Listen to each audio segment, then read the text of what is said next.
Hey everyone, welcome back to my channel. Today I'm going to talk about the latest trends of oil and gas technology as of this year. I do know it's May 2025, but let's talk about it. May not be too late, and chances are it's still going to be popular by the end of the year. Before we get to the content, please be sure to like this video. Subscribe so you can get more content in oil and gas and professional development topics, and please be sure to comment on the video below so I can incorporate your feedback into future videos. Please be sure to hit that notification bell when you do subscribe, because I upload whenever I want. Let's get to the content. Now, I'm only going to talk about 3 latest technologies because if I name anything more than that, that'll be really overwhelming and they start overlapping with each other. The source I actually ended up using were Google, and then I made sure I used ChatGPT to see what ChatGPT would say, and there was a lot of overlap with ChatGPT. So then I started doing some digging on my own and refined to 3 categories of latest technology trends. First one I'm going to talk about is really addressing the elephant in the room here. It's artificial intelligence and machine learning applications. This is applicable to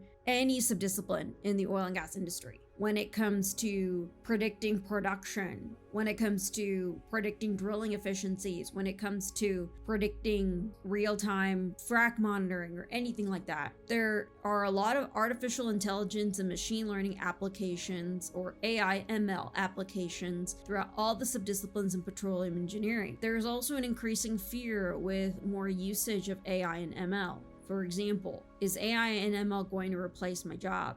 And the answer I'm going to say is no.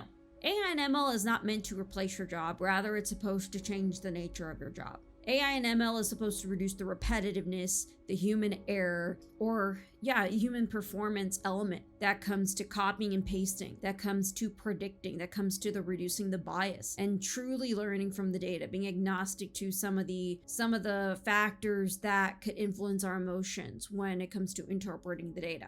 AI and ML is supposed to provide that.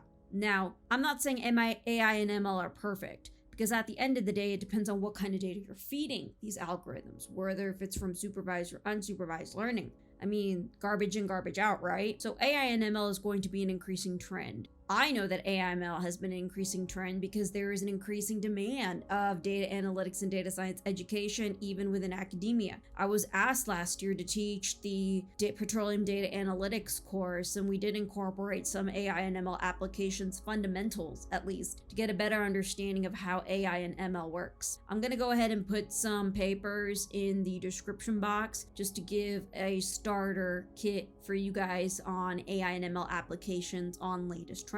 The second thing I'm going to talk about in terms of latest trends in oil and gas technologies is CCS and CCUs. You got it. Carbon capture sequestration, or carbon capture utilization and sequestration. You can even switch the 2 abbreviations together. Now, I've read a lot of papers on CCS and CCUS, and a lot of people talk about the economic feasibility of these projects. However, the advancements in CCS and CCUS, from what I've been seeing, makes it possible for carbon capture, storage, and carbon capture utilization and storage to make it economic. There are operators, for example, that are investing in CCS and CCUS projects. And again, all these thoughts are my own, or not based on the associations that I'm with. Reservoir engineering or conventional subsurface engineering methodologies or concepts.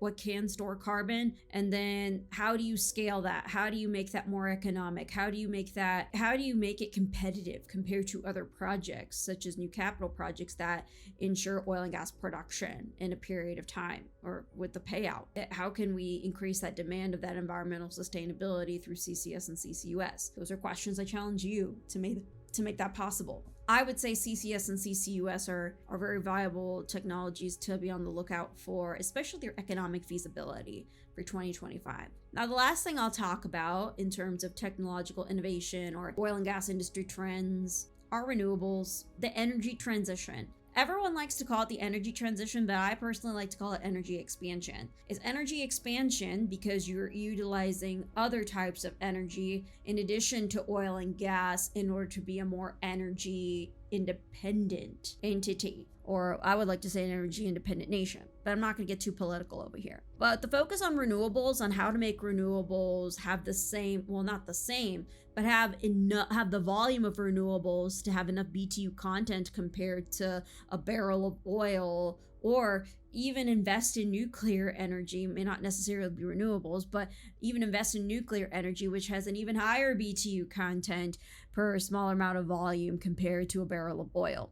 But with renewables and with the energy transition, there are active conversations on the energy transition. SPE has an energy transition symposium, and there are energy transition committees, for example, throughout the SPE International or throughout various sections of SPE. So I strongly suggest you look at the viability of renewables. In fact, there are many companies that are very honing in on climate change or honing in on improving the sustainability of energy production. They're responding a lot of energy or renewable energy companies that are supporting the oil and gas industry. In fact, I just recorded a podcast on sustainable energy solutions. So there are technologies that are focusing on improving the environment or keeping the environment sustainable while providing the energy needs from the world's demands. Well, that's a wrap, folks. Those are the 3 energy technology trends that I suggest that you get hold of, and I will put more information below in terms of the trends over time and what you need to look out for. AI and ML applications, it's not just your simple statistics anymore. It's going to be integrating that real-time monitoring and making sure that supervised or unsupervised learning is actually meeting your mental model, especially. You can't just have a garbage in, garbage out, or you can't just solely rely on the model. I mean, you need to have some domain expertise, even though the AI ML models are meant to challenge your mental models or meant to challenge some of the biases that you may have. Some of the challenges for AI and ML, again, are going to be whether if they are going to replace your jobs, when in reality, I think they just change the nature of your jobs, and they're supposed to help you upskill in other facets of your life. So with CCS and CCUS, the technology is there from the basic subsurface concepts from decades and decades of knowledge of petroleum engineering. However, the thing that we do need to be on the lookout for is the economic feasibility. We are getting closer to the economic feasibility of it. In fact, there are companies that are already investing into CCS and CCUS projects due to the demand of sustainable energy solutions and the demand of methane reduction or carbon or CO2 reduction, or in the future for carbon credits, for example, carbon tax credits. And then finally, energy transition, focusing on renewables and the usage of oil and gas knowledge on renewable energy production. The one that I can immediately think of is the direct application of geothermal energy extraction, Utah's Ford project. And then also active conversations on the energy transition from the energy transition symposium and the many section initiatives throughout the Society of Petroleum Engineers on the energy transition and on renewable energy, and the formation of various companies of renewable energy. The question I challenge for you all is this renewable energy reliable? Is this renewable energy are we going to produce enough volume of that renewable energy to have the same BTU content as a barrel of oil?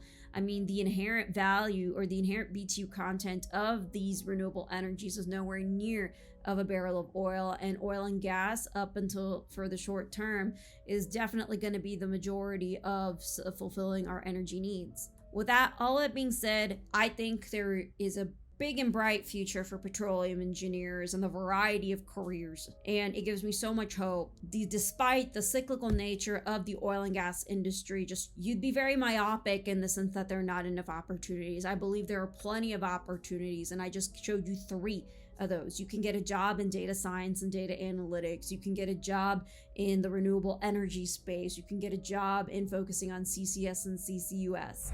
But that also isn't to say that you want to be myopic in those particular forward-looking technologies.